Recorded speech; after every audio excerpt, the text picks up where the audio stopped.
Yes, you don't have to whisper. All right. Are you ready? Yeah, we're just letting everybody tune in before we get started. Welcome again to the Pramada Koradox Mini Farm remotely. Thanks again to Canine Chronicle for hosting this on their page. We got a lot of great feedback from our last video. Thank you everybody who sent messages and phone calls about how much they enjoyed it. We have Maggie's parents, Pam and Dave Peat, here today, longtime AKC judges, Dachshund breeders, and they are going to be doing a breed-specific examination on 3 of our girls, 2 of which are in season, to make it more fun. As they go over the dogs, they'll be explaining how they're going over them and what they're feeling for and what they're feeling.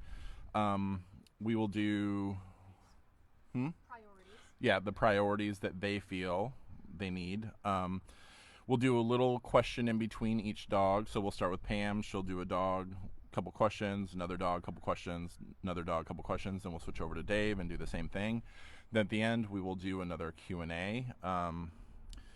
We'll try to field the questions that are on topic with what's going on. So let's just give it a few more minutes for people to join, and then we'll get started. Don't get your lip caught.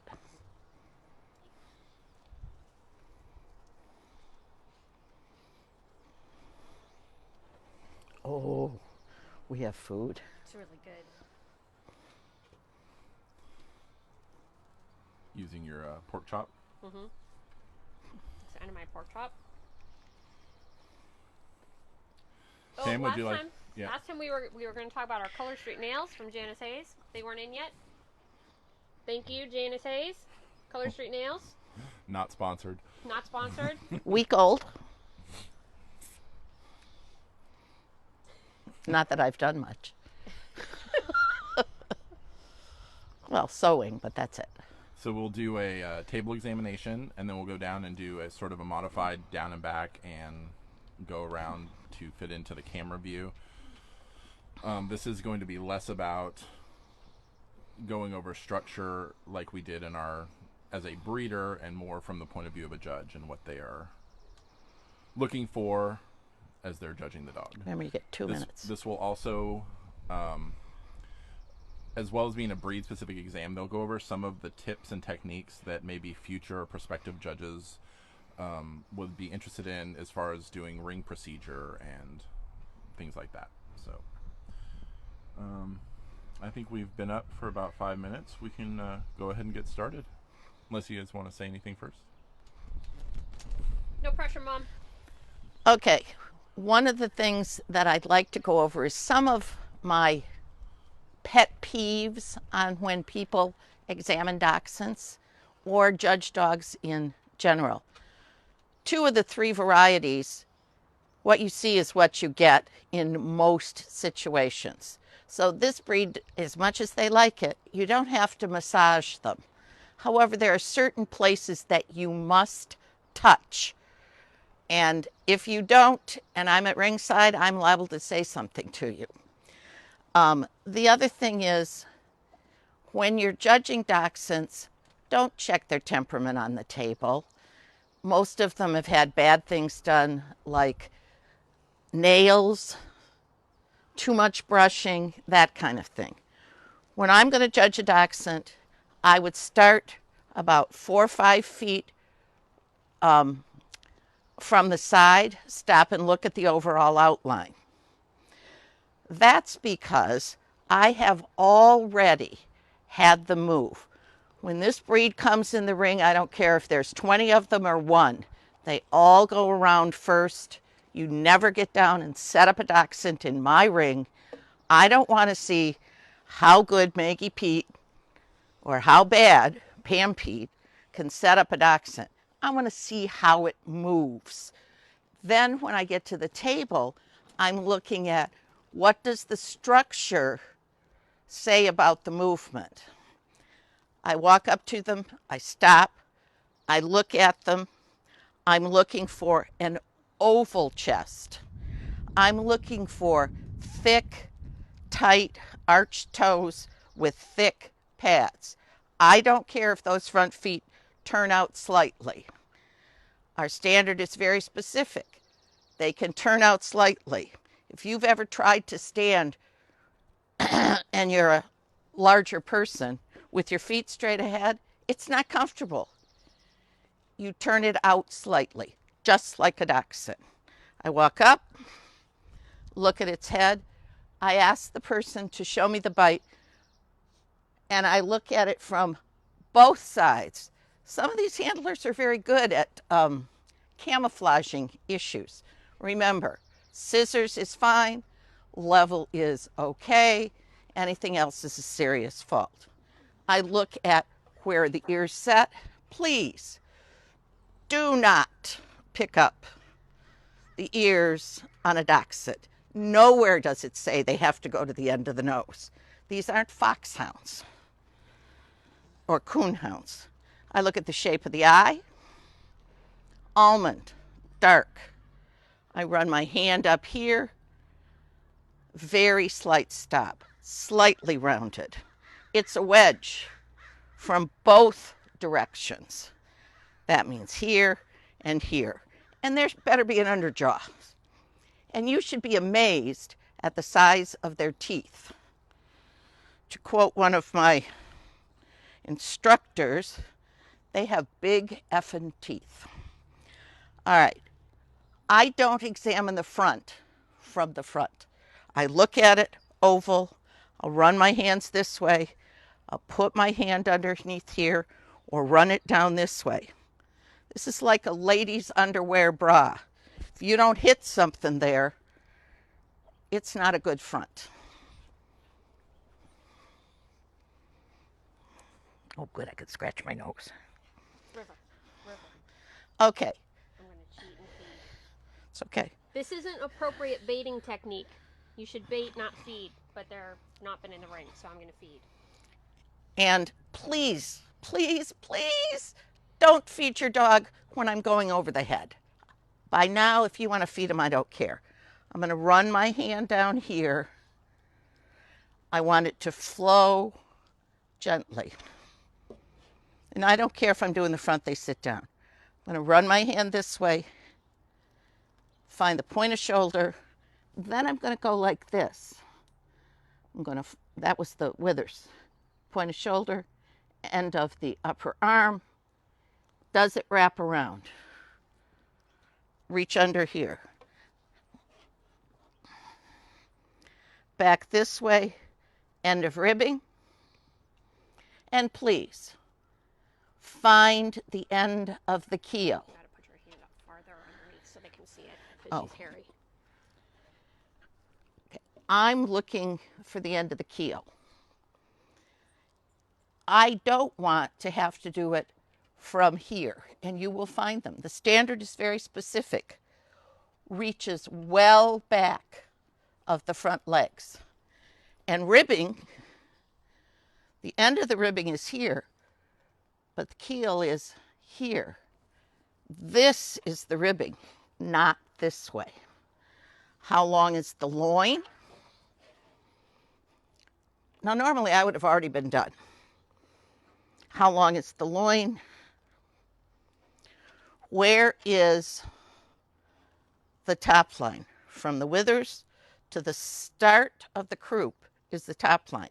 That has to be strong. Slight round off of the croup to the set on of the tail. Croup, set on of the tail. Not croup, set on of the tail up here. Not here, back here. I don't care whether they carry it this way. Where does it come off?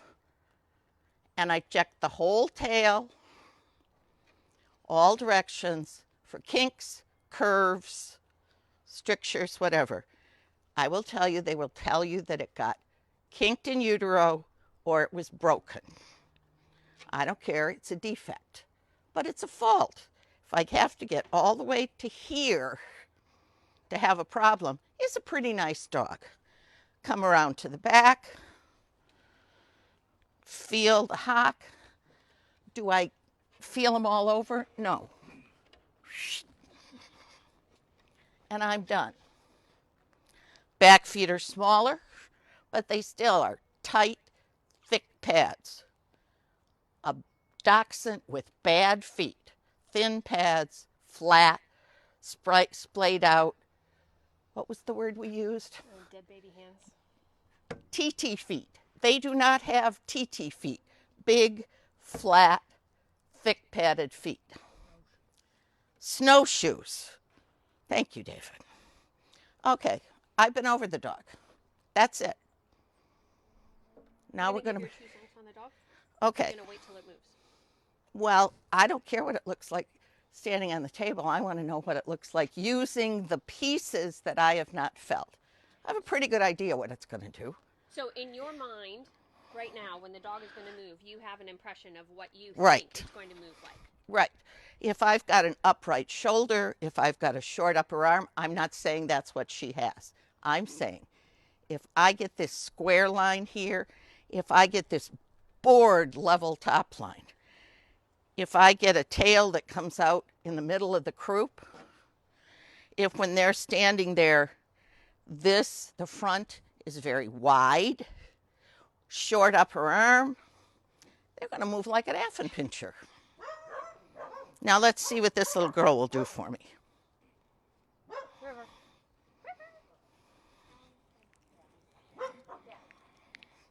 Now this is not a seasoned veteran in the ring every day.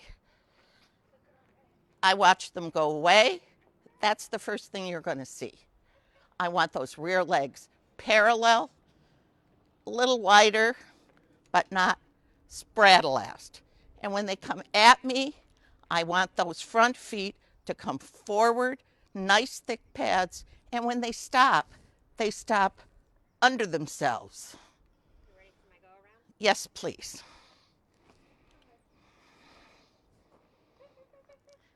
This is where you look at the top line, tail set, reach and drive.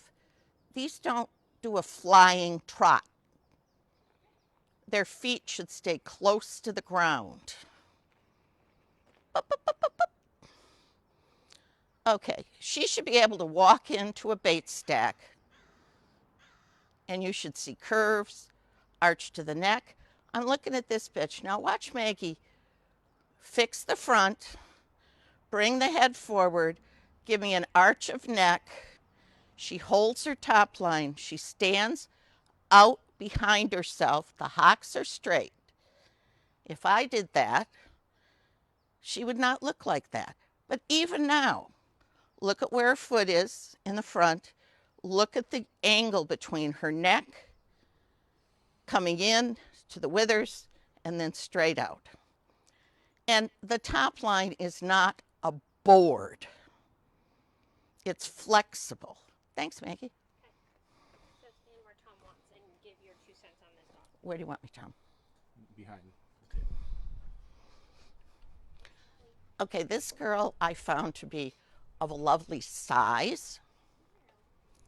She has good coat, weatherproof, able to go out in the brush, shed the dirt, look good.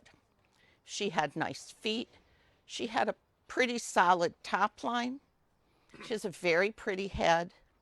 Ears are the correct size. Beautiful bite and teeth. Lovely eyes. Correct amount of bone for her size.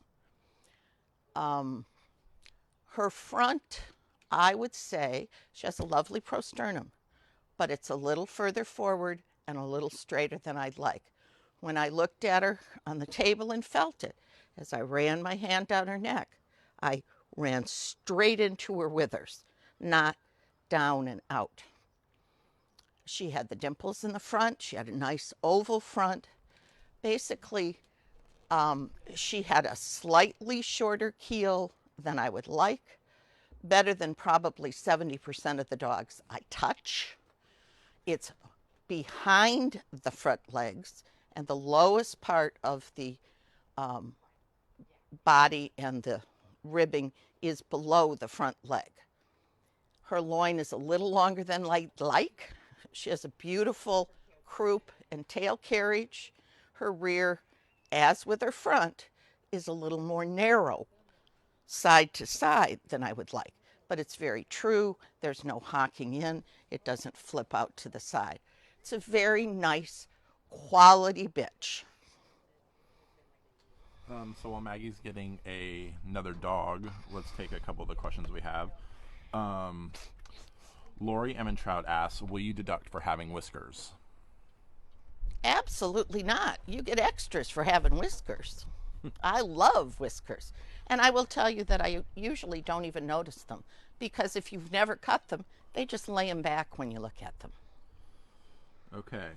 And Elliot Wenzel says, I've seen judges have the dog move in a triangle pattern. Do you prefer the triangle pattern movement or straight down and back? What pattern do you prefer? Okay. When I judge a class of Dachshunds, and actually almost all dogs, but it started with Dachshunds, first of all, nobody gets down. The dog stands on its own. I check the armbands. The first thing I see is the class goes around. And anybody who's ever shown to me knows you'd best not run. These dogs have 4-inch legs. Most of us have longer than 4-inch legs. You should never in the class have to run with a Dachshund.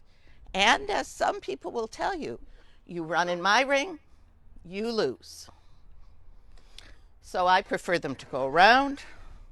I don't look at them stacked at all. They go on the table, I examine them, they do a simple down and back, and that's it.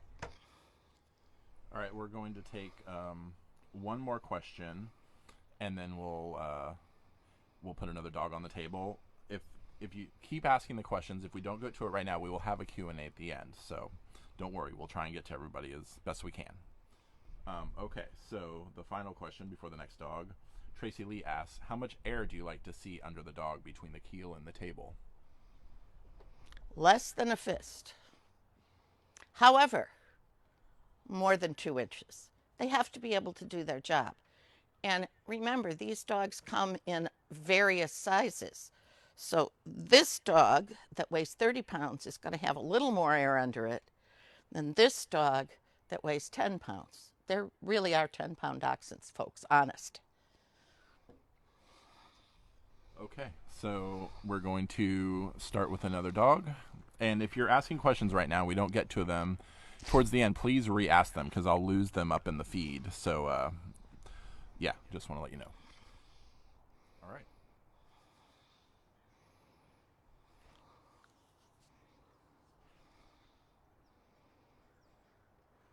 Okay, I'm going to let you folks look at this bitch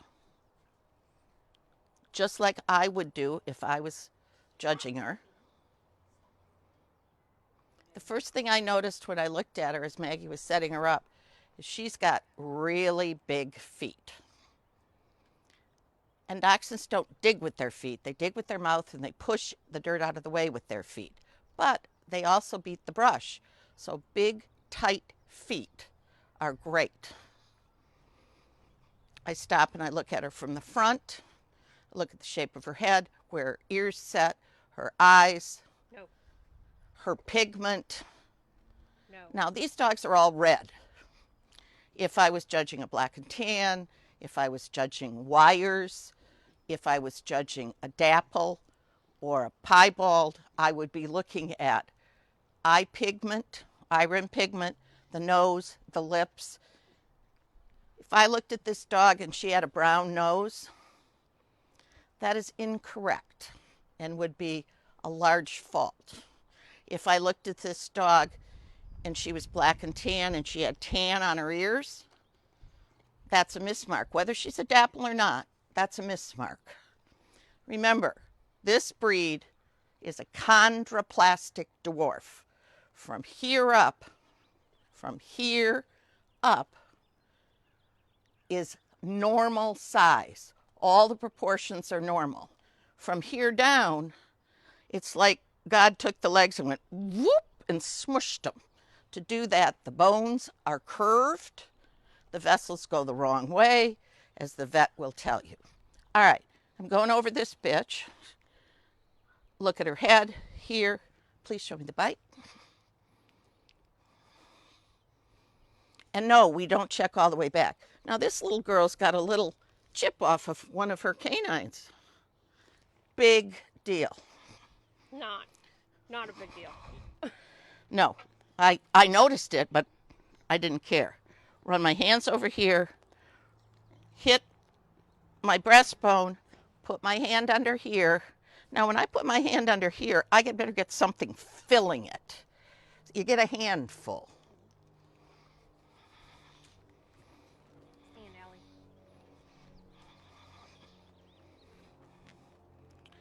Find the shoulders, point of shoulders right there. Run my hand this way. Check for the parentheses. Point of shoulder, upper arm, ribbing. And I would run my hand under here, and I'll keep going.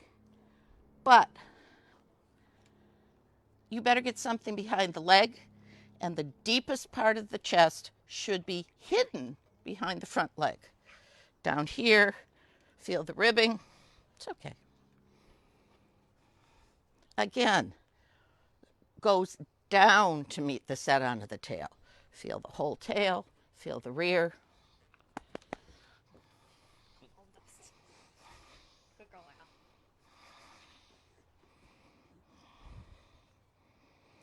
Remember, we're looking at the whole dog, Wanna get Daph out? not just pieces. You watch her go away. Again, you're looking for both the width, whether they're straight legs or whether they kick in or out, and how wide are they. You look at the front, and as the final, I send them around because they're a little more settled at this point, and you're going to see top line. Now, these girls, when you have boys in the ring, you may get those tails coming up. Carriage, I could care less. Okay, I'll do a front first. Okay. She should be able to walk in, and don't be fooled by the hair that flips out. You have already felt her on the table. You know whether she's out in elbow or not, and she's not. And balance. None of these bitches that you've seen so far are big, but they have a lot of substance and bone. Good feet, strong ribbing. They can hunt all day. Thanks, Maggie. Just behind the table. Huh? Oh. Okay, on this bitch again, I like her size. I like her bone. I love her head and expression. Her front, I find a little better than the other bitch.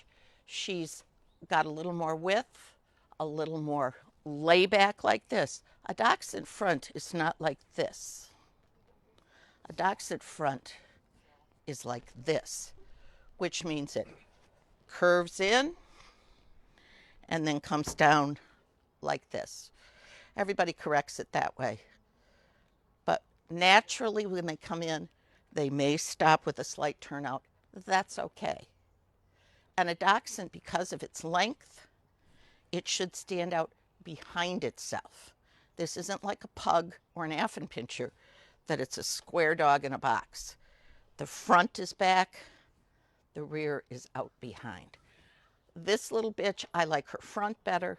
I like the rear on the other bitch, but I like the bone and the overall makeup of this bitch a little better.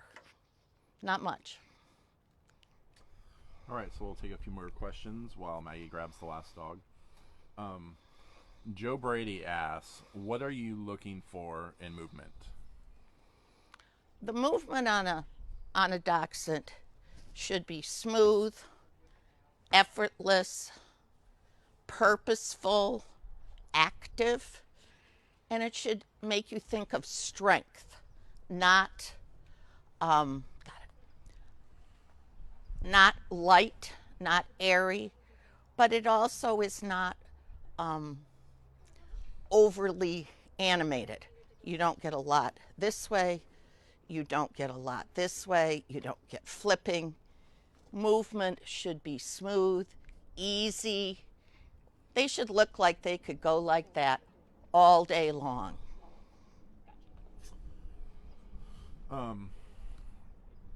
Let's see. We'll get to some of these questions at the end. We'll do a couple that are more pertinent right now. Barb Follett asks, "How do you feel about holding the tail when the handler holds?" For the handler to hold the tail? Yeah. I really don't care. It's really kind of immaterial. If the dog wants to sit down all the time, sometimes you hold it for that reason. Please don't hold it up like a beagle. Please don't hold it down, and you don't have to grab a hold of it. I really don't even notice whether you do it or not. Okay, Nikki Rigsby asks, "How much do you fault a gay tail, a dead dragging tail?" Okay. A gay tail, to me, by definition, has an incorrect set. That means that frequently your croup will be flat instead of curved. Your tail will come out like this and go right straight up in the air.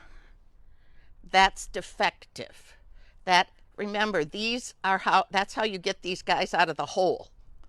The other problem with a gay tail is, in a lot of instances with the flat croup, you've got a pelvic tilt and you're going to have a C-section because you can't get those puppies out. But what is more? How do I fault it? How much of a fault? Or a dead tail, the ones that don't ever come up. The ones that don't ever come up say to me that they don't have the correct temperament. So that's an issue within the breed. If everything else with the dog indicates that it's just the tail that's dead, there could be a lot of reasons for that. A gay tail, I don't care where the tail is carried. I want to know what the set is.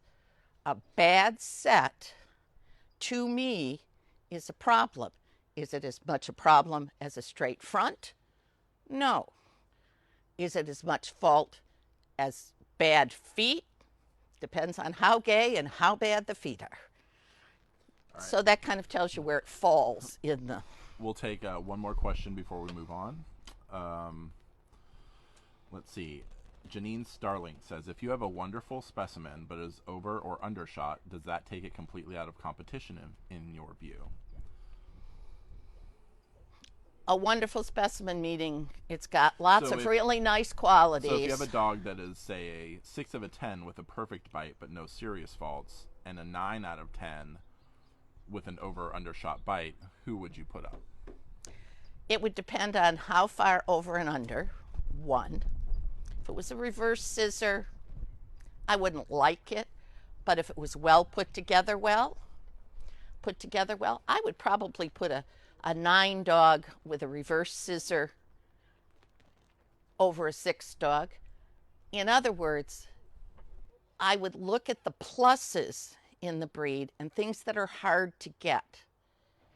If those were there, it's kind of like a gay tail. Is it gay because of the carriage or gay because of the set? Carriage I ignore. Set is a fault. Is it as big a fault as an L from the neck to the shoulders? No. All right, Maggie's still getting a dog. We'll do one more quickie while Maggie puts the dog on the table. This is from Sandy Arnold. "I've heard many say that going over the dog on the table should confirm what you see on the go-around. Do you agree, and do you think that is a good assessment?" Absolutely, Sandy. That's why when I start, I want to see the dogs moving. As I've said, a handler with their salt and Dachshunds can take that little smooth 11 1/4 pound mini and put those feet underneath and straighten that rear out and let that top line come. And it takes 2 steps and the front disappears, the butt goes in the air, and the neck becomes vertical. I use the table to confirm what my eye already told me and to check the things that I can't see. Length of keel, bite, eye shape, confirm coat texture. 2 testicles. Okay, you ready?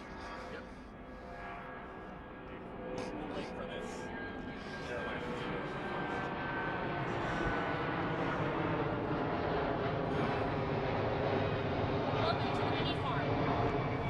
South San Francisco, 7 minutes to the airport. Like I said, 7 minutes to the airport.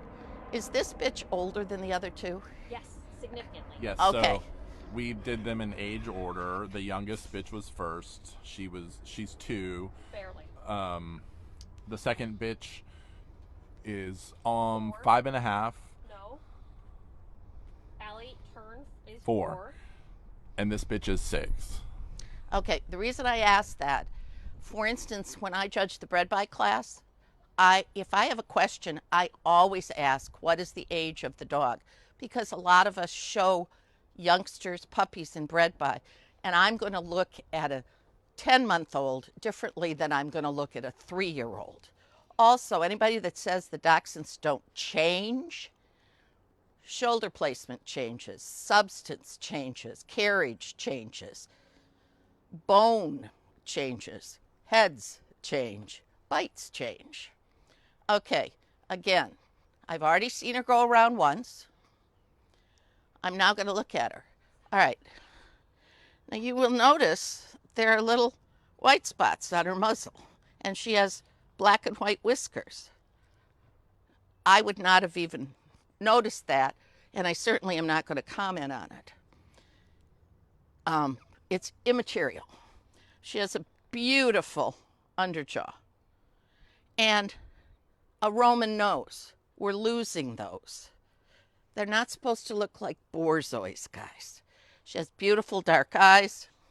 I don't care how long her ears are, because when she's excited, they're going to come up and they're going to get shorter. May I see the bite? Thank you. Here. Here. I'm doing this one like I would actually do it.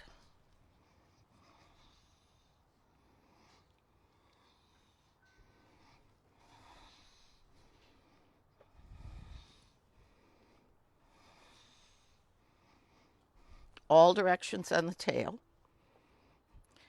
She's been depantsed, so she doesn't have a lot back here. And no, I don't feel this to see if there's a pencil. I'm done.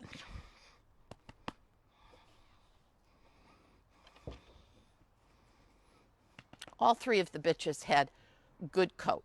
This bitch's coat is softer than the other 2, but it's still adequate. As she goes away, you're looking, does she drive through? Do you see the back pads or the toenails? You're looking at the front. Does she lift it? Do they go straight or do they go around? Is this front oval? And in the other varieties, you will see the dimples.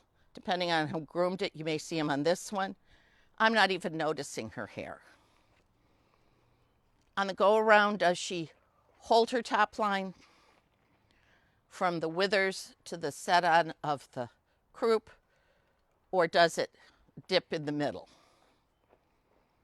Will I put up a Dachshund with a bad top line? Depends on what it is. Okay, now I'm looking at her in profile. Where do her feet come in the front? What does her neck do? What does her top line do? Does she do the Dachshund sink? I don't care. I look at this bitch, beautiful proportions, lovely length of body, beautiful, correct length of neck. I love her head. I love the strength of underjaw, the fact that she's got a wedge head from the side and the front. And she's not had a front groomed into her. That is her front. Her feet come down under her shoulders there, not by her eyes. These are not poodles. You can see she has a carry back of ribbing that supports her top line. Slight rise over the loin, beautiful bend of stifle. Hocks are not long. You're not going to get the same hocks that you get in a wire, but beautiful hocks, lovely tail carriage. This is a specials bitch in my mind. Okay.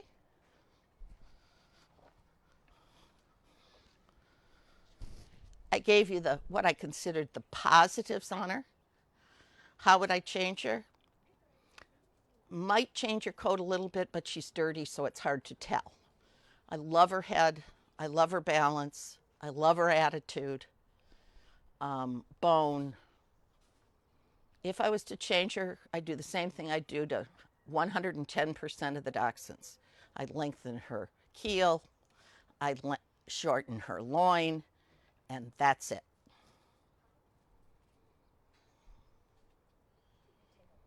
Okay, we'll take a couple more questions and then we'll switch over and let Dave do it. And then we will go back through at the end and take a bunch more questions. So, Jennifer Bridges has asked, can there be too much point of chest? I assume she's referring to the prosternum, as we call it in a lot of breeds. Yes, there can be too much. The dog will be out of balance, and I would almost guarantee that the end of the keel will stop. Yes, stop in front of the front legs. If you have to go around to the front of the legs to check for the keel, it's wrong. Very, very wrong. Because when a dachshund goes down into the hole, the keel works kind of as a prow or the front on a shovel. Well, coming back out, if they don't have a length of sternum or keel, they're going to get hung up on those roots because the dachshund has to be able to collapse up, slide down on its chest, and then back out the same way. If you can't back out, the badger's going to eat you. Brad Huss asks, how do you judge, or do you judge on their coats?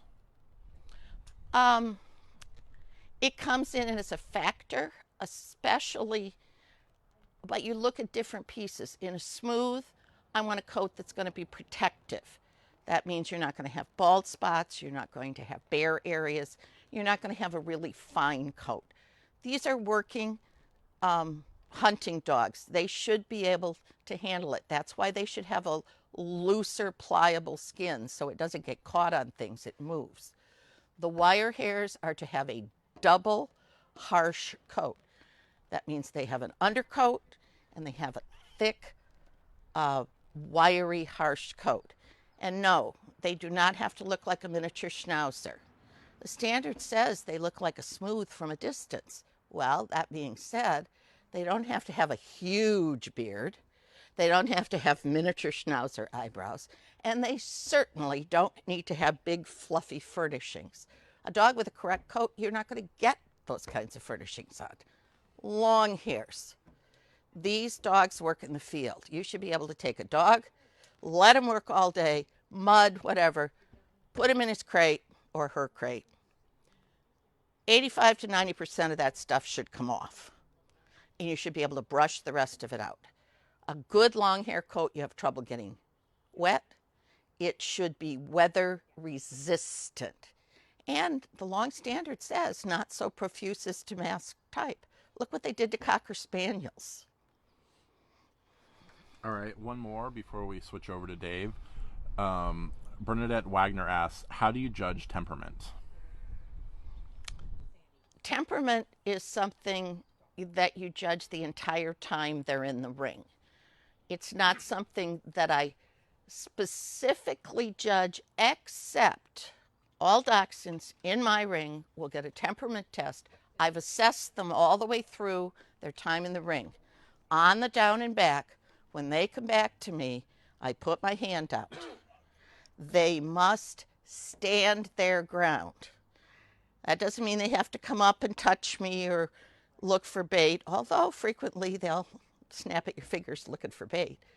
They also shouldn't pin their ears back, roll their eyes, hide behind mom or dad, slink. When you do your down and back in Mrs. Peat's ring and your dog comes back and I just stand there and put my hand out, it better stand and look at me. All right, so Maggie will get the next dog up on the table, and we will switch over to Dave and start this again. Keep the questions coming. Tell them we don't always agree. As Pam said, they don't always agree. And we will get to them as best we can while we're going through, and then we'll take some more at the end. So, yeah. Don't run.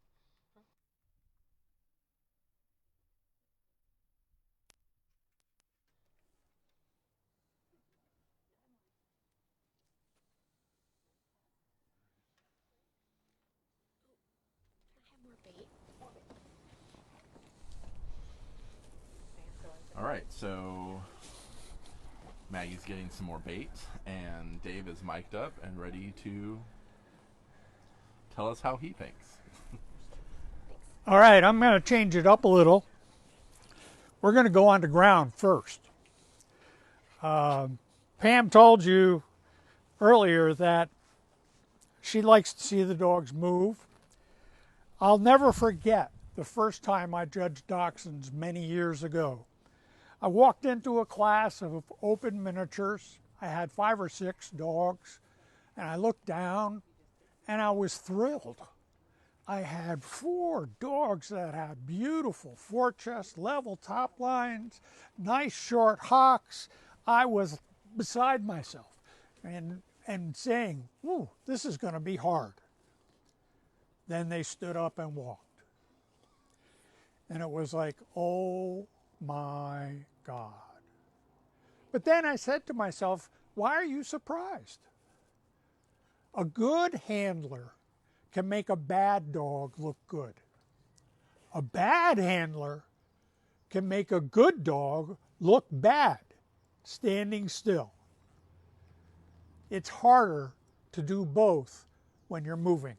So I prefer my first assessment to be of a dog going around the ring, and then I'll examine it.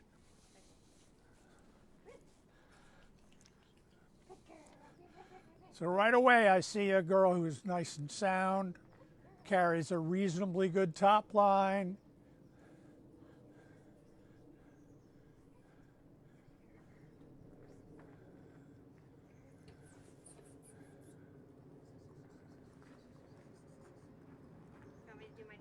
Has nice reach and drive.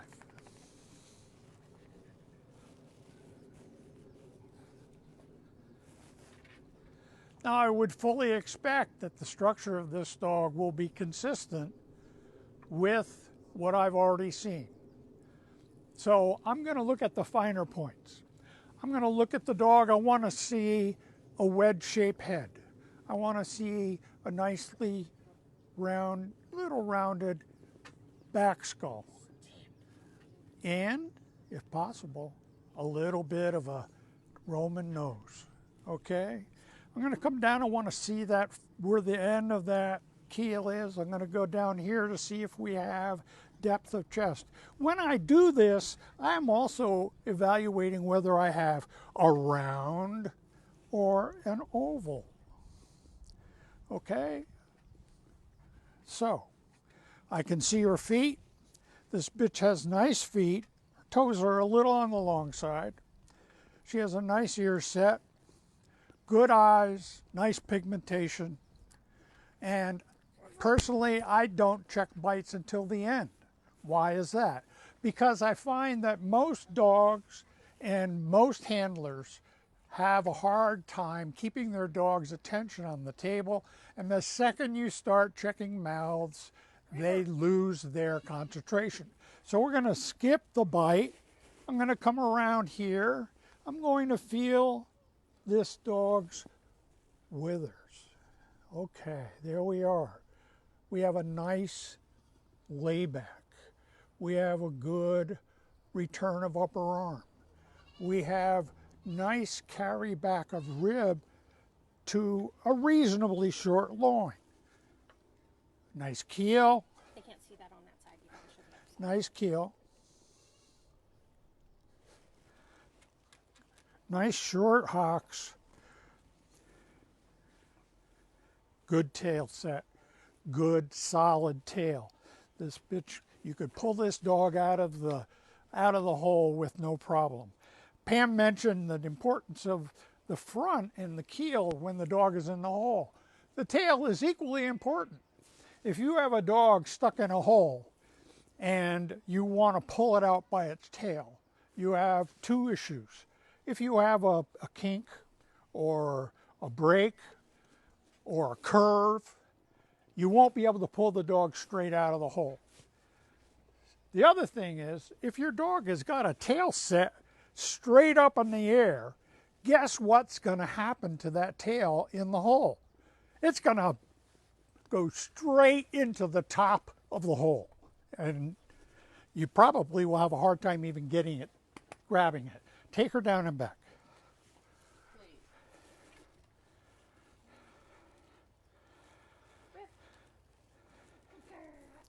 All right, nice down and back, solid.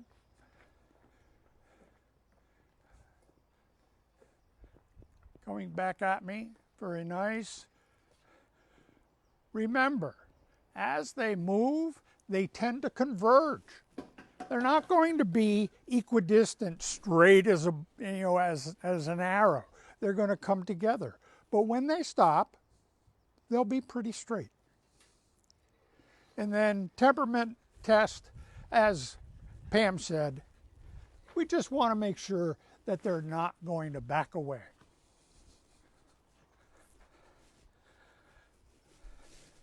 For me, this is a lovely young bitch. If I were to change something on this bitch, I would probably widen her rear a little bit. And that may come as she gets older and develops more muscle tone. I like her front. I like the way she comes at me.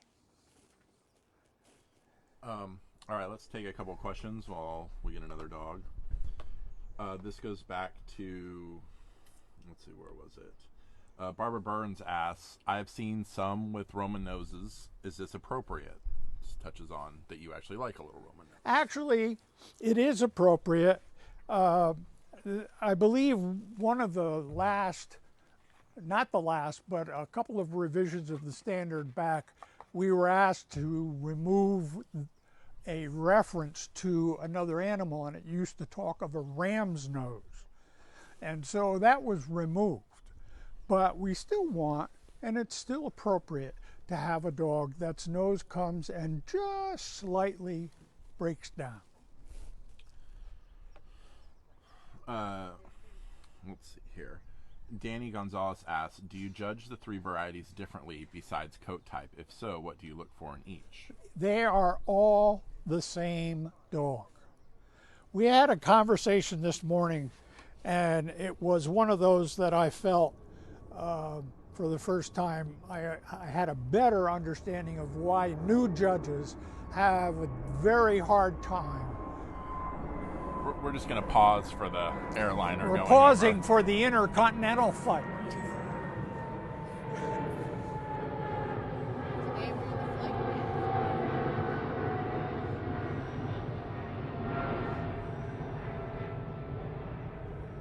Okay, I think we can get back to it.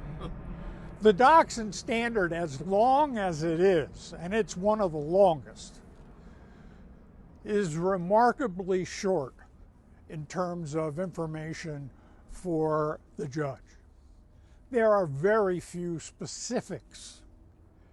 Tell me what the proportions are of the dog. You won't find it in the standard. Tell me the ratio of the muzzle to the skull. You won't find it. You'll find something about weight, but it won't be specific in terms of between here and here. You won't get a height standard, but with a 1 or 2 or possibly even 3 inches variation. You get none of that. However, you get 2 full pages describing coat, color, texture, etc. And so very often I would imagine a new judge of Dachshunds can be very confused and spend a lot of time focusing on, gee, is this a proper dapple, and is this got the right kind of coat, is this the correct color? They're all Dachshunds, whether they're big or little, whether they're smooths or wires. They're all Dachshunds. They should be built the same. They should function the same. The color type of coat should have no bearing on which is better. All right, well, that answers the last question I was going to ask. Would you judge color over movement? So, all right, so we'll go with our next dog here.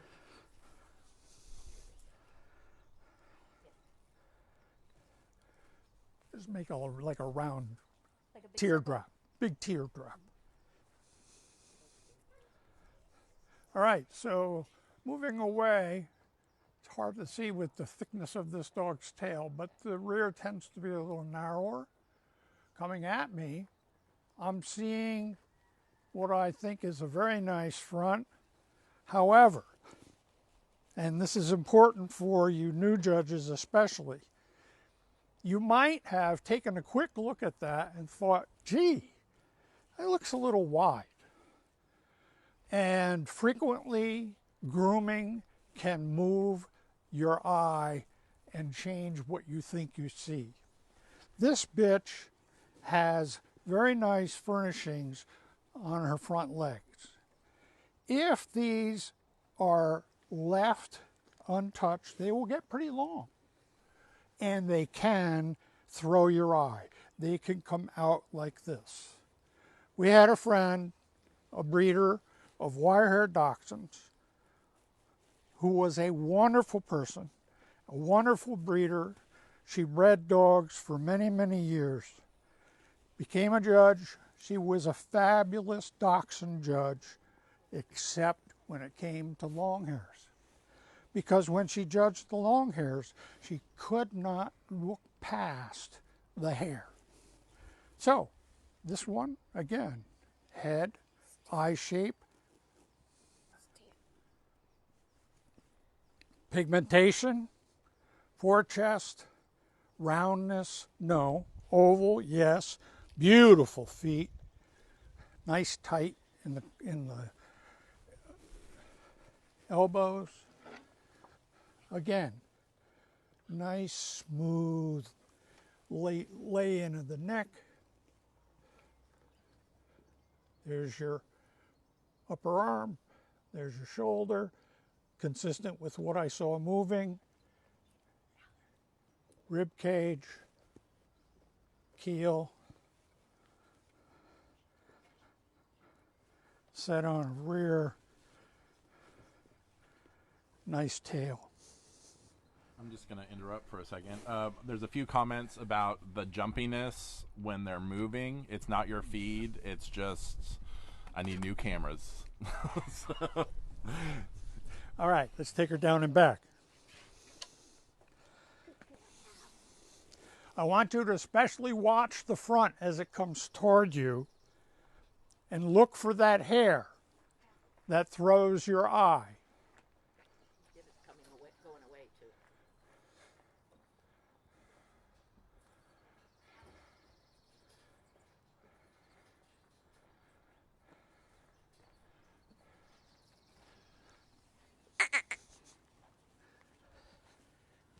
Excellent.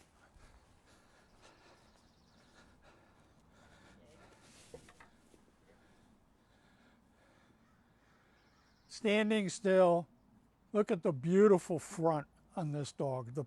The forechest, the nice angled lay in of the neck, a beautiful the lineup of the leg straight underneath the withers. Beautiful, beautiful carry back. Again, this right now she's stretched a little too far. When she comes back up, your top line is correct. You see that very slight rise over the loin. It is not flat. Straight.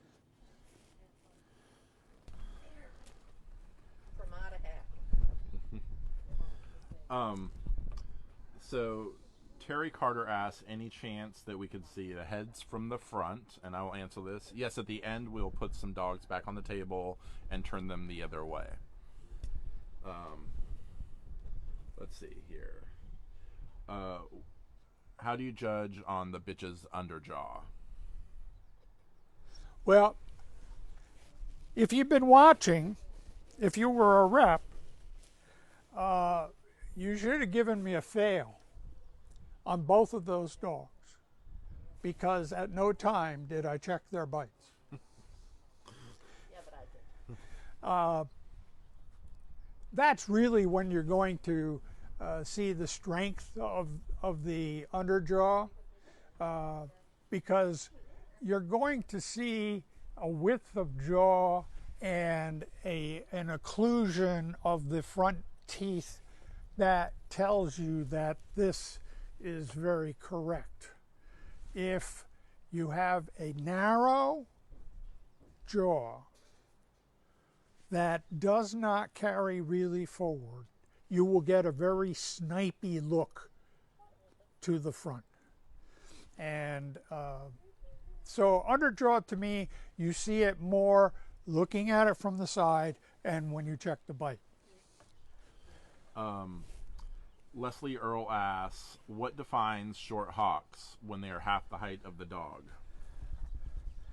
I think a shorter hock is one that is consistent with the lengths of the upper arm, of the layback of shoulder, of the first and second thigh. They all should be the same. Now, you won't find that in standard. It doesn't talk about it. Some of us who've been around a long time remember a drawing that was done many, many, many years ago called the Horswell chart, which was a pencil drawing of the skeleton of the dachshund. And it spoke in terms of proportions. And I think a lot of us keep this in the back of our heads, if you want. The measurements are from the tip of the nose to the occiput is the length of the head, which should equal the length of the neck from the occiput to the withers, which twice should equal the length of the back from the withers to the set-on of the tail.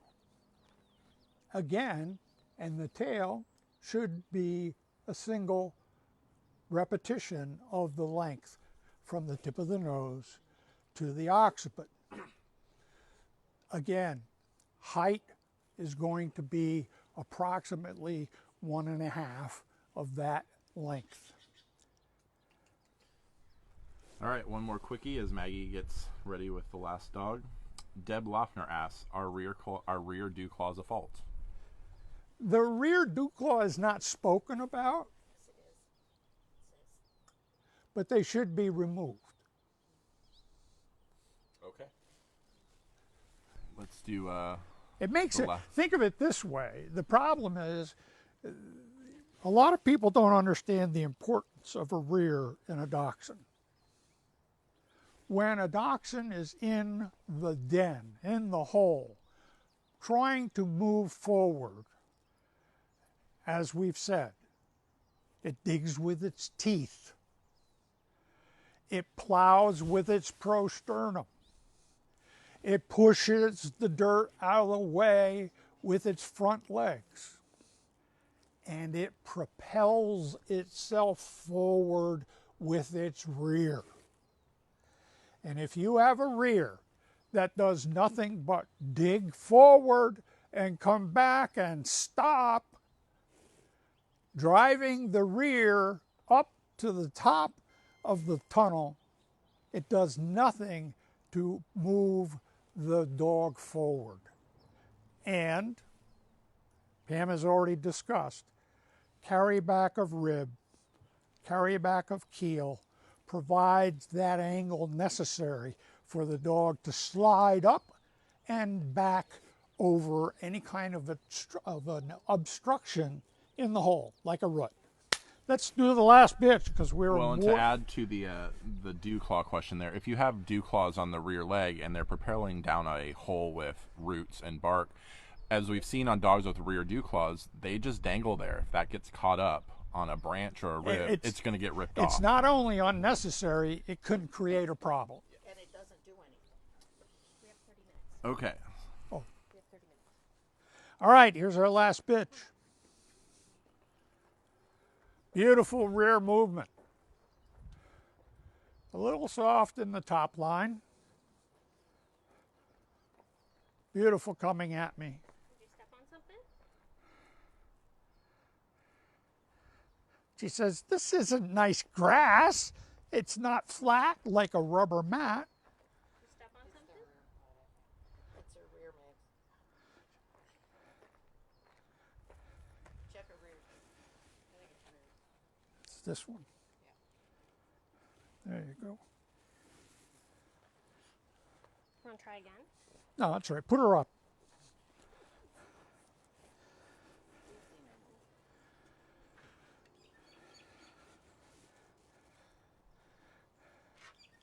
This bitch is significantly bigger.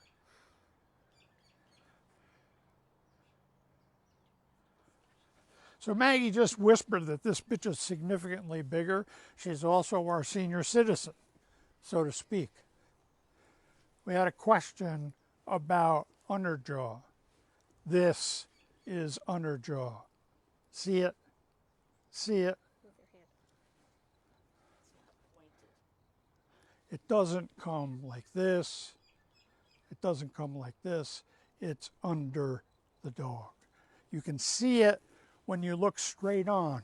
You can see the jaw. Here, turn your head. So, there it is. Nice dark pigment. A beautiful eye.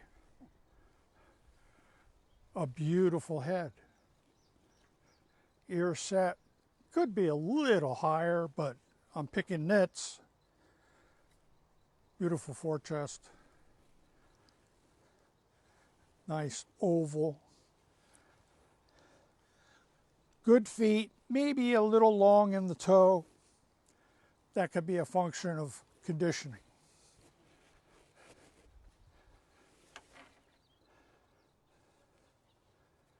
All right. Nice slide back. There's your ribbing. Here's your keel, Loin. your loin, and then your keel is right It's back further. right here. So we used to teach, you have a hard time doing this today, that you put your thumb on the end of the keel and your pinky on the penis of the dog. Good luck today. It's not easy to do. One of the things I love about this bitch is she has a in my mind, an absolutely beautiful top line that comes up into this beautiful croup with a nice set of tail, good solid tail going down. Again, a strong rear. I don't get too worried about a dog that's a little hockey on the table. It's not a natural place for the dog to be. This is not a place where I, quote unquote, judge the dog. It's a place where I look to make sure that what I see in motion is reflected in structure. Plus she's in season. So don't take her yet. Let's see the bite. All right. Dave, why don't you check that bite again, but stand back a little bit so people can see it. There you go. All right. If you saw how nice and tight the lower incisors fit, it confirms what we talk about when we say underjaw.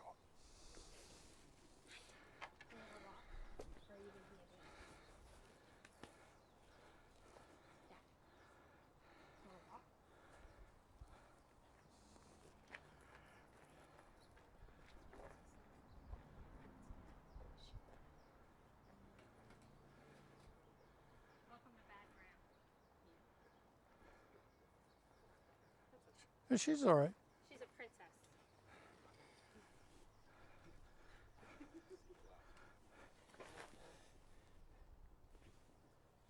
Oh,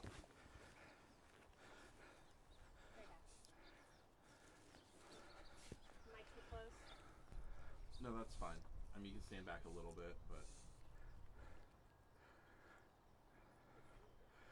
okay. Maggie fixed the dog's rear, but her structure is so good, in my opinion, it didn't need to be. I mean, there. That's her natural stance, right there. In the back. In the rear. Beautiful top line, beautiful carry back. A body that, in my mind, you have a hard time beating. Maggie, can you put her back on the table when you're done so we can get this question that I think with her on the table for Dave to explain would be beneficial? Which way do you want? All right, so that's good. So this question is by Joe Brady. How much would you fault this bitch for the undershot jaw? All other qualities are very good. Undershot. This This bitch is perfect. Scissor. That's a scissor.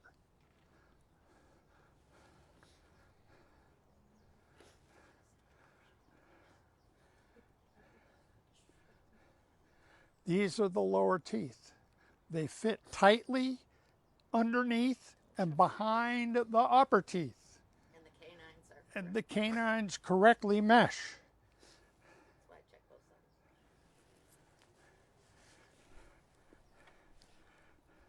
I would be shocked seeing this bitch without even putting my hand, lifting her lip. I would be shocked if she had an undershot jaw. Let's take some more, our final questions. Pam, why don't you and Dave stand lovingly close to each other since you're sharing his mic?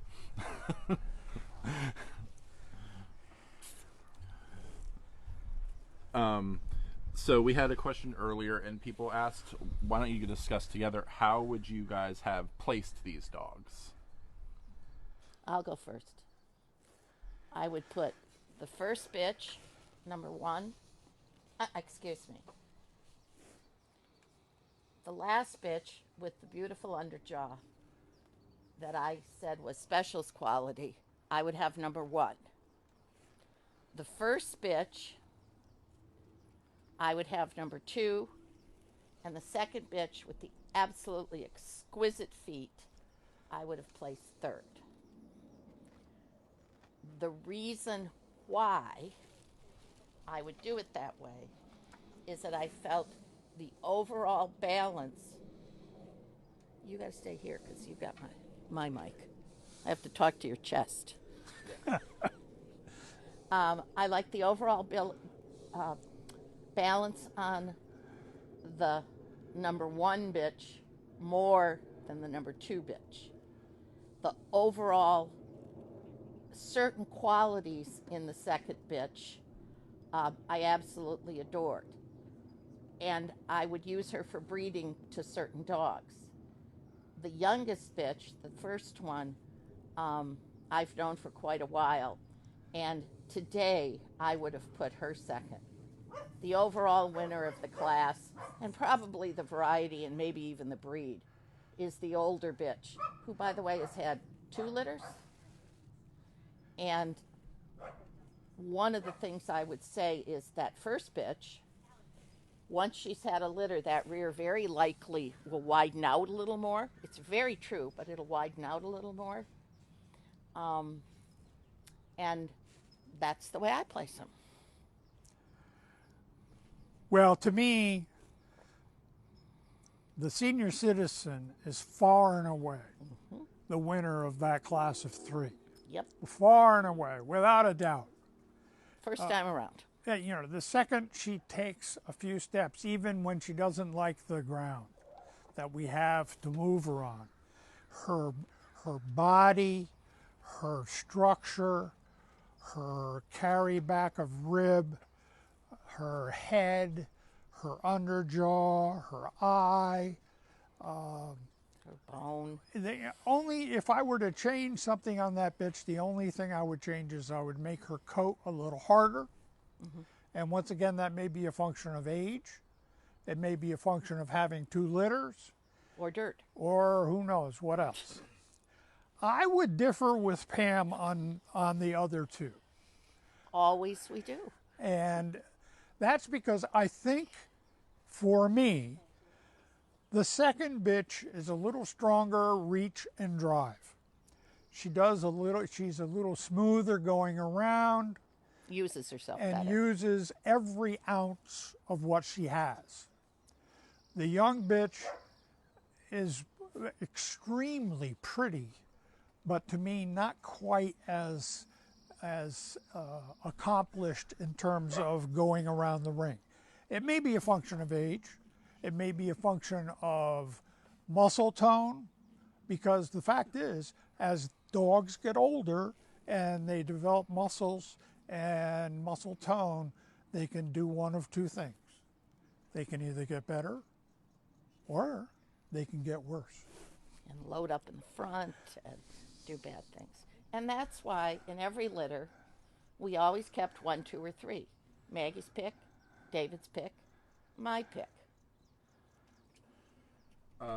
Okay, so let's take some questions. And I'm gonna work from the newest and going backwards for a little bit. Is the older the dog better coming to the ring for the first time? Not for me. I judge them based on their age. As I mentioned, when I do the bred by class, if I've got a dog that I feel might be younger, most Dachshunds are going to be mature closer to 2 years of age. They're going to be young appearing before that. So I'm going to ask. But no, I judge them. I don't think they're necessarily better. Do I think we special our dogs too young? Absolutely. Because there's a big difference between a show dog, a finishable dog, a champion, and a special. I didn't quite understand the question in the sense of coming into the ring. I have on a number of occasions judged a class of dogs where the first time around, based on the way they moved and their performance, I chose dog A. I kind of like dog D, but I thought, it's really not, it's not as altogether. And then it gets better. Then after I examined them and put them back down and sent them down and back and put them back in line, because if I have a singleton, quite frankly, I'm going to go around, we're going to go down and back, and I've already made my assessment. I see no reason to spend more time moving the dog. I'm going to give it its ribbon and we will move on. If we have a class with more than one dog, at the end, they will all go around together. And if dog D demonstrates to me that what you first saw was just somebody who was getting settled, who wasn't really ready, and actually outperformed dog A, I will put that one up. And the other thing I would say is when I'm comparing, for instance, at the winners level, and I've had 6 classes of singletons or very narrow, I know which dogs I'm thinking I'm going to use. They're going to go around once. If I want to compare 2 dogs, I only move those 2. I do not move the entire class. There's no reason to do it. It just gives false hope, or you can outthink yourself and get yourself in a real bind. Yes. And again, if you're at that point where you're in winners and you've got 2 dogs you want to move again, please give them an equal shot. Do not send them across the ring from where they are standing. Indoors especially. Indoors, they are going to end up, one may end up going down and back on a mat, and the other one may go down and back across 2 or 3 mats, as well as the cement, and you're not going to get a true comparison. Outdoors, you may end up with a hole in the middle of the ring where dog number 2 goes, and a nice level piece of ground where dog number 1 goes. Make it equal. Send them down and back in the same place. And the other thing is, some dogs want to be first in line, and some dogs don't want to be first in line. If you've got it down to 2 animals and you can't make up your mind, send them around and then switch them. You may be very surprised what you get. I had a bitch that I showed who was shown in the open class, was never the first bitch in the class, and won that class probably 7 times. And 6 times in the winner's class, since she was from open, she was the first dog in line. And she hated being first. So she was reserve. And she had 6 reserves because she just didn't want to do it in front. Tracy Lee asks, how big is too big in standards? Even though the standard doesn't have an upper size, if a dog can't fit in a rabbit hole, is it too big? We're not rabbit. Well, one of the things I would say is, yes, can they be too big? Yes. Is there an absolute weight? No. Because they have to be able to function. If the dog is agile enough, if it can fold itself up, or whatever you want to call, then it's going to be okay. However, if it's big and clunky and ugly, yes.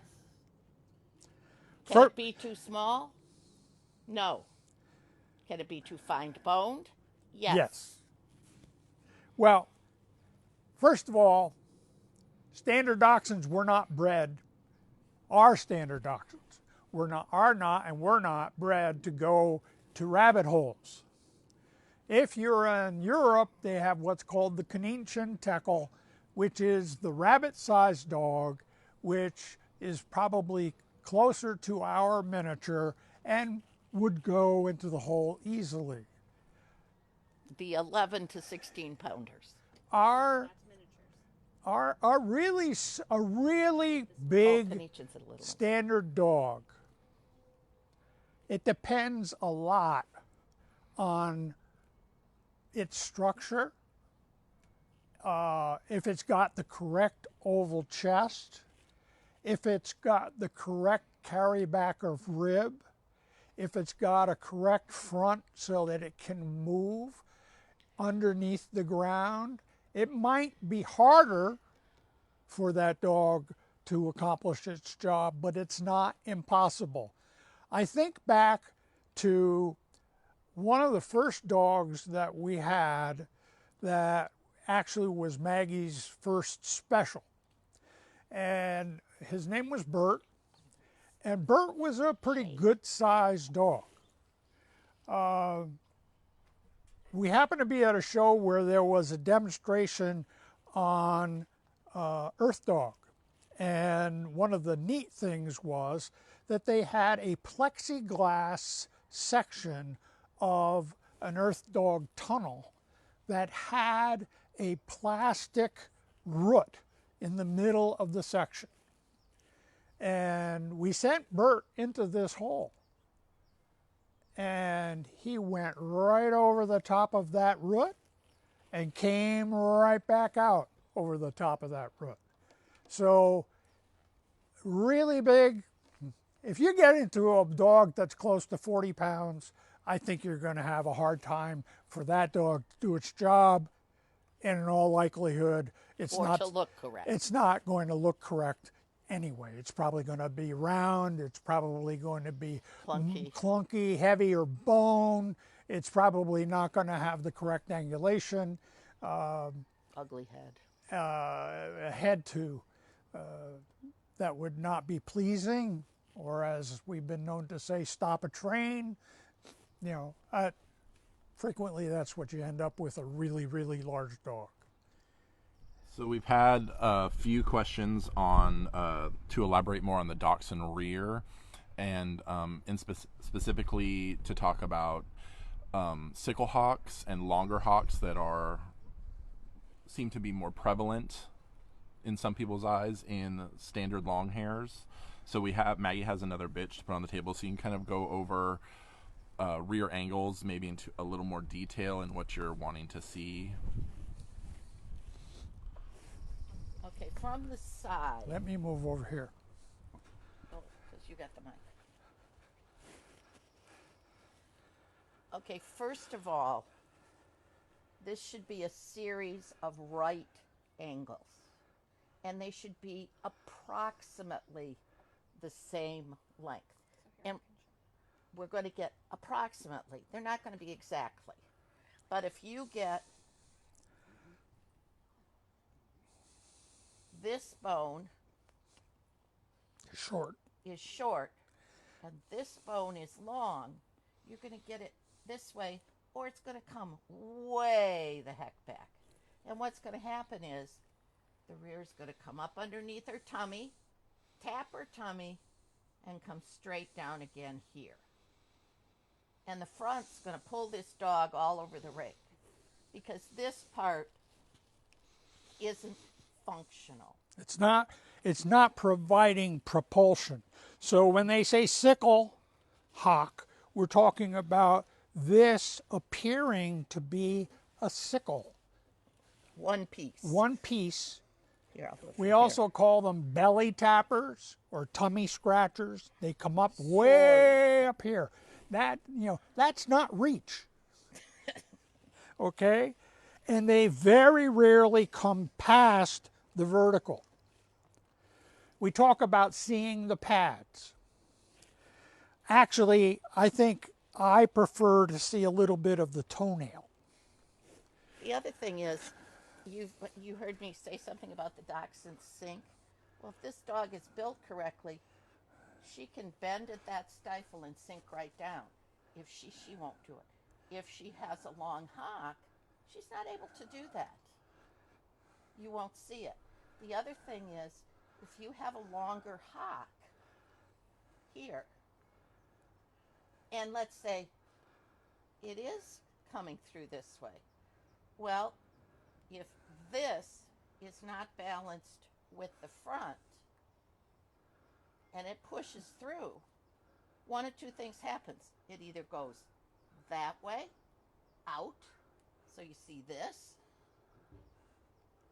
or the butt goes up in the air. So we stack them up. Of course, if I stack them up, they're usually up in the butt anyway. Okay. I think that's good. Underline, Tom. Underline. We did have that. Let's see. I'll find it soon. Okay, the underline on a Dachshund, the deepest part should be hidden by the front leg. Right there. Deepest part. And then it comes gradually up. If you don't have any carry back of ribbing, you get a whippet or a sighthound herring gutted look. Plus, this here is muscles. that support the back. So if you end up with They're not tubes. a short rib cage, or the ribs themselves angle very quickly up, and then you end up with this Long loin. long loin. One of the things that you frequently will see is a soft top line. Why is that? There's no ribs to support it. It's, if this dog was 4 inches longer and no changes were made in the rib cage, I guarantee you she would not have a great top line. It would either be this way or this way. And this is in all Dachshunds. All 3 varieties and both sizes. If you don't get this oval,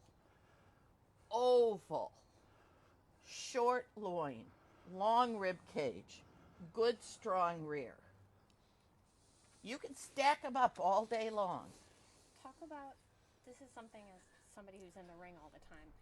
How do you, as a Dachshund breeder, view Dachshunds that weigh 8 pounds, 12 pounds, 16 pounds, 20 pounds, and 30 pounds? They're all, let's say those are all specials. Well, for what me, do you say? okay, for me, and Dave And may be different, Could you hear that, Tom? that first of all, in the United States, we have refused to separate Dachshunds based on size, whether it's weight, chest circumference, or anything else. We have a Dachshund. We have a single class called the open miniature class for dogs 11 pounds and under, 12 months of age or greater. I have no preference for the size of the dog. When I look at the dog, I should be able to see it without anything else around me, and technically not be able to tell whether it's miniature or standard. That being said, we are chondroplastic dwarfs, so we've already taken them and smushed their legs down. Then we've said we want miniatures, or Dachshunds to hunt in rabbit holes as opposed to badger holes. As Annie Clark will tell you, nature does not like to shrink things down. And the difference between a dwarf and a miniature or a midget is a dwarf has shortened limbs, normal size trunk and body. You think of that in the human, they have short limbs, a normal sized head and body.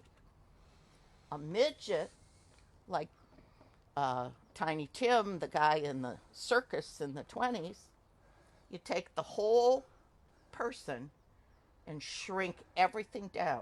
It's like you put it in the Xerox machine and decrease the size. Now we've taken a chondroplastic dwarf, shrunk it. There are 2 things that nature doesn't like to shrink: the eye and the brain, or the head, the skull.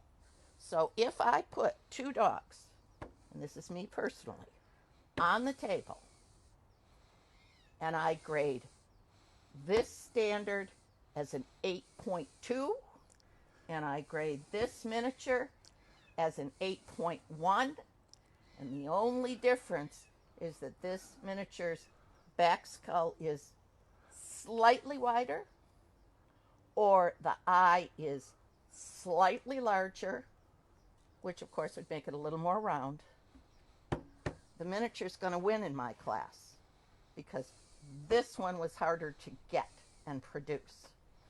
Now, does that happen? No.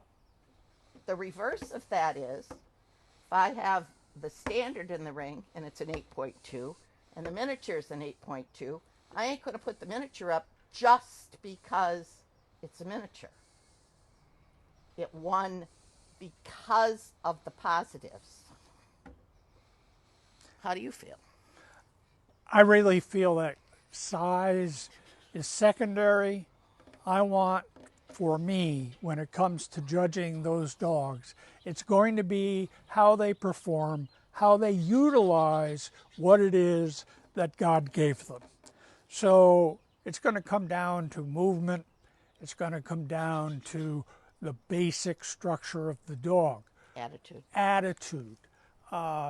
We talked, someone asked a question earlier, I think, about tails. And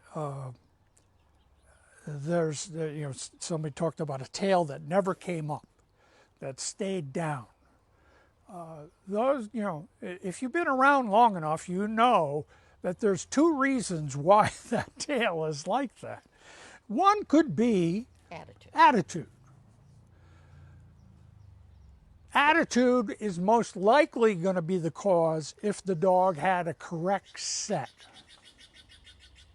However, it is possible that if the dog's tail set was just a little off, that someone decided to deal with the fact that it never put its tail below a 45-degree angle. It never came out straight. And so, as has happened in the terrier ring probably more than any place else, the dog had its tail hit, as we say. It's a surgical procedure that involves nicking the tendon so it does not hold the tail up as tight. And it's a very delicate procedure, and if it's not done absolutely perfectly, You get a dead tail. you could end up with what we call a dead tail that just always is down. It never moves. It doesn't move sideways. It's just a dead tail. How about they give their top 3 priorities of Dachshunds? We'll get to that. I want to get to some of these questions. Ann Schmidt asked, could you briefly discuss muscle tone? 2 times around a ring shouldn't tire a Dachshund out. What do you guys look for in muscle tone on a Dachshund? Well, for me, there is a limit. We talk about dogs that load, what we call load up. And it's harder to tell a dog that's loaded up with a coat, but it's easy to tell in a smooth-haired Dachshund because they end up with muscles on their fronts that makes them look like weightlifters. Yeah, Dachshunds should look like long-distance runners, that type of an athlete, not one that lifts weights. When I check muscle tone, I just squeeze the thigh a little bit. Do I see a lot of Dachshunds that are not in good muscle tone? Absolutely. I see a lot of dogs not in good muscle tone. Well, yeah, the majority of dogs are mushy. But the other thing is, one of the things you have to realize, if they're in bad muscle tone, they are not, I don't care how well they're put together, they are not going to hold their top line, move correctly, and these are athletes. Or look the same after 3 times around the ring. Yeah, by the 3rd time of the ring, you're going to lose your top line. They're going to be sloppy in the front, not drive through. Their tongue's going to be hanging out of the side of their mouth, and guess what? They're not going to win. It's like bulldogs. Bulldogs ought to be able to go around the ring once without throwing up. And trust me, a lot of them can't. Elliot Wenzel asks, do you fault it if the handler overstacks or overhandles the dog? Absolutely not, because I'm a terrible handler. However, if you screw the dog up, I'm not going to help you. So if I've got somebody who's a lousy handler like me, I may fix the front a little bit. But if you're standing there and you're baiting your dog up and giving it a vertical neck and holding its tail up to here, or even worse, racing it around the ring. I'll tell you once, but ask Carlos. By the third time, you lose. He didn't believe me on the very first time I judged. By the third class he showed to, he was fourth in a class of 4. That's where he was going to go anyway, but he didn't know that. And so he doesn't run. Marietta doesn't run. Nobody runs a dachshund in my ring. Let me add to that. So don't. Think about my opening comment about the first time I judged dachshunds, and how beautifully set up the dogs were, and then they took 4 or 5 steps, and everything changed. The best handler in the world can't change the dog that has a stick straight front. He can move it, but I bet you he moves it fast. And if you move a straight dog fast, you minimize the bounce that you get from a straight front, and you give the illusion of reach. I will tell you that the very... Let me finish. Okay. The other thing is that I am more often inclined to help a bad handler. And what I will do is I won't touch the dog. But I frequently judge the class of dogs where it is clear that I had no professional handlers. Absolutely not. These were all owner handlers, and they weren't the best owner handlers in the world. But they had some nice dogs. One of my favorite things to do in that circumstance is I have everybody get up, because I don't like them down anyway, and I have them all go about 4 or 5 steps and stop and let the dog stand on its own. You would be amazed how nice some of the good ones look, and the bad ones look as bad as they looked before. We've got a couple more questions, then we're going to just wrap it up here. Sandy Arnold asks, Pam referred to this somewhat, but what dachshund characteristics do you weigh more heavily in the ring because you know it's challenging to get in the whelping box? What would you tell all breed judges trying to learn breed type? You want to go first?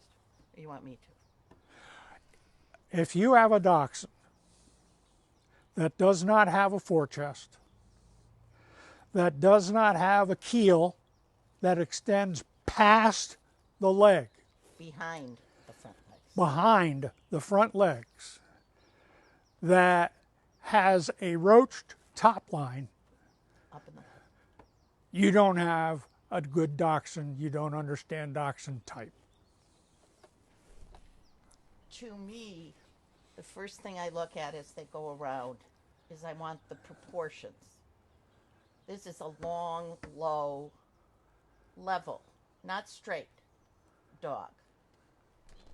The last thing I look at is the headpiece and the amount of coat. I'm going to look at the moving profile and the substance. These dogs are not as heavy as a basset, but they have round, sturdy bones, good bone. And so when you look at a dachshund, you should see an animal that can move in the field for a long period of time, go down a hole, and live with the family, have a good temperament. The first 2 dogs I excused were due to temperament. So when people say to me, what is the most important thing? Temperament. I guess it's temperament. You've got a dog with big, sharp teeth and a strong jaw. And if it's going to bite people, it's going to hurt. So that is very important. One of the last points I would like to make He's got is that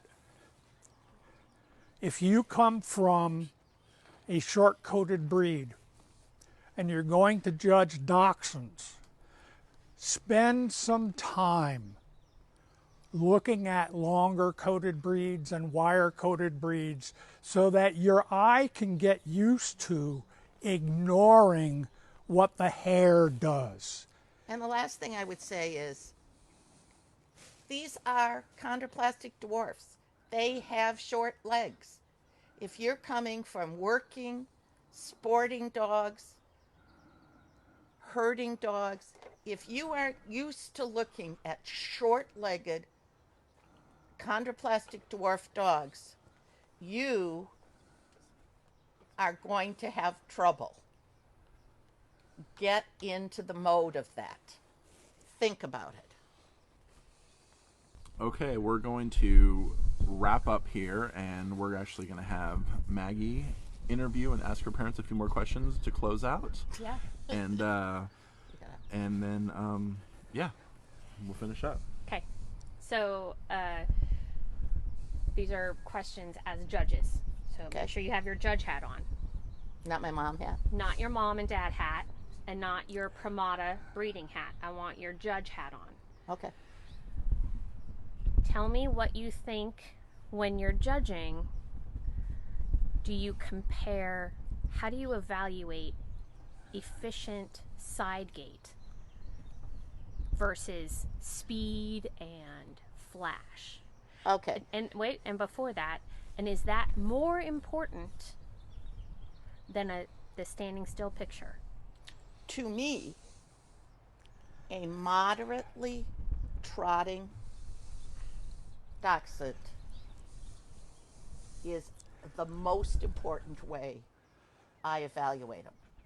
These judges that stand, have them stacked up and walk up and down and look at them. It's like, unless you can see their processing, it's wrong.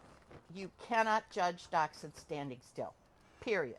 You also cannot judge Dachshunds racing around the ring like a standard poodle. The ones that look good doing that are the ones with the straight fronts and the straight rears and the vertical necks. Dad. Off my soapbox. Flash and dash doesn't count. It won't get you down the hole, and it won't get you back out of the hole. Or to my house. If you can't make it from point A to point B, that's a problem. I think back to something that I observed watching a completely different breed and listening to a judge commenting on that breed's movement. I think the most important thing that I can look for when I see a dachshund moving around the ring is efficiency. Balance and efficiency. I want to see the dog that goes from point A to point B with the least number of steps. Thank you. And then, so this is about judging Dachshunds. I would like each of you to give your top 3 things that if you could have, we're going to discount coat and size. So a Dachshund, what are your top 3 things that if you get those 3 things in a dog, in that order, what are their priorities? Because as our standard does not give priorities. No priorities. So as a Dachshund breeder and a judge, how do you view the priorities of our breed?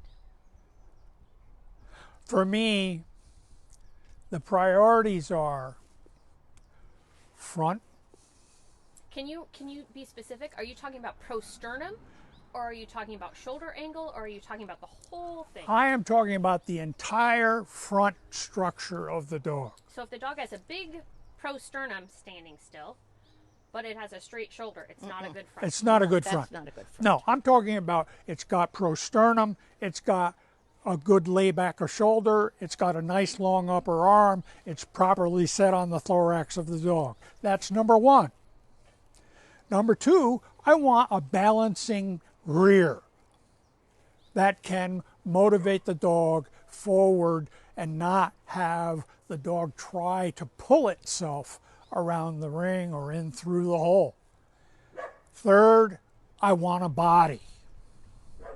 I want that appropriate top line, carry back, well sprung, but not barrel ribbed, well sprung ribs and good carry back. So front, rear, body. Yep. Mom? I would say that the front, and that includes some type of prosternum, appropriate layback, set underneath, this way, not this way. Second for me would be body and rear, body and length of keel, which is going to create your top line and your neck set and all those things. And third would be the balance between the front and the rear. What doesn't come into play for me is the amount of coat, the color of the coat. I really don't care. As I have been quoted in a magazine as saying, the coat is just the clothes on the dachshund.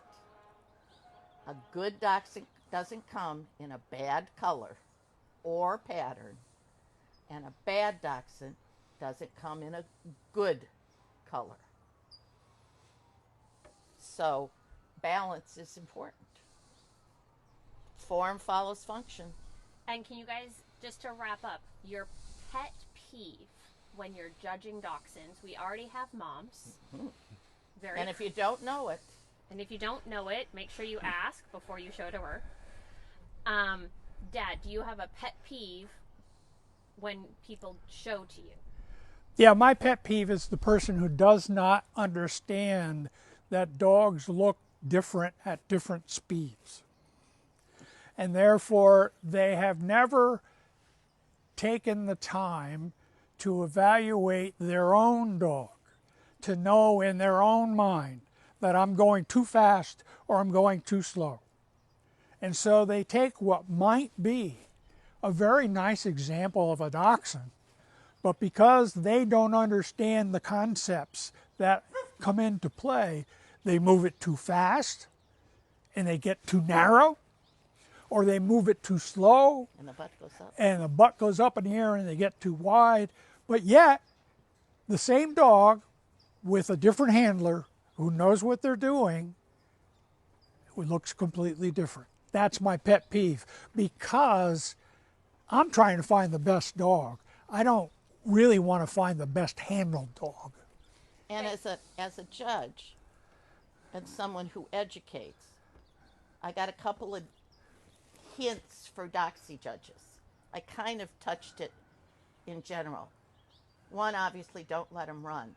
Two, examine them on the table, judge them on the floor. And three, if you don't touch the salient, important areas on the dachshund, you look like idiots.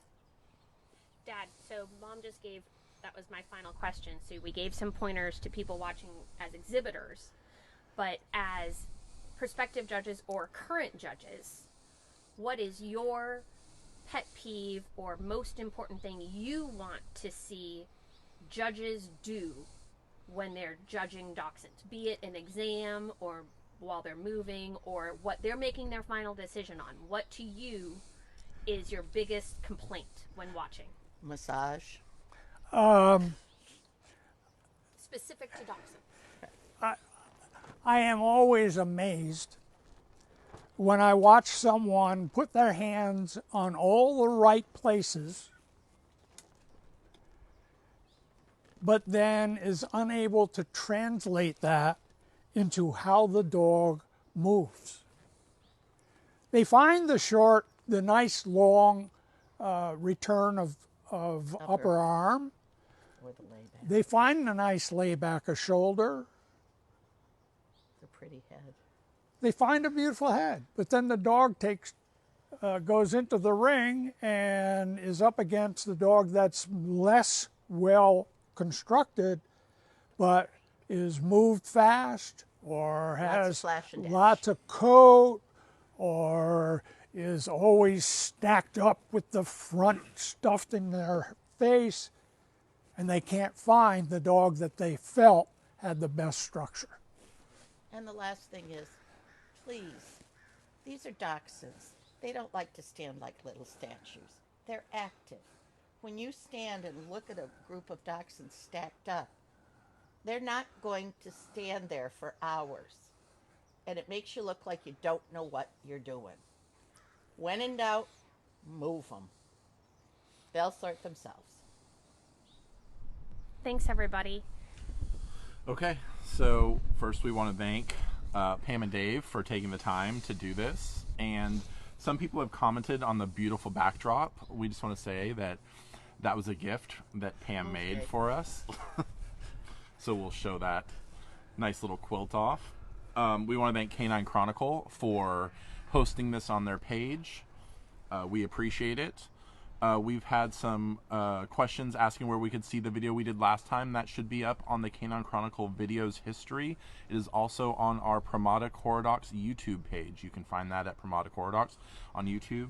This video will also be up on the Chronicle page under their videos to see later if you've missed the beginning. It will also be up by tomorrow on our YouTube page at Pramada Koradox. You can see it there. And we will definitely be doing something again about something at some time. So thanks for tuning in. We have fun doing it. We hope you had fun listening. And we will see you all next time. Have a great weekend.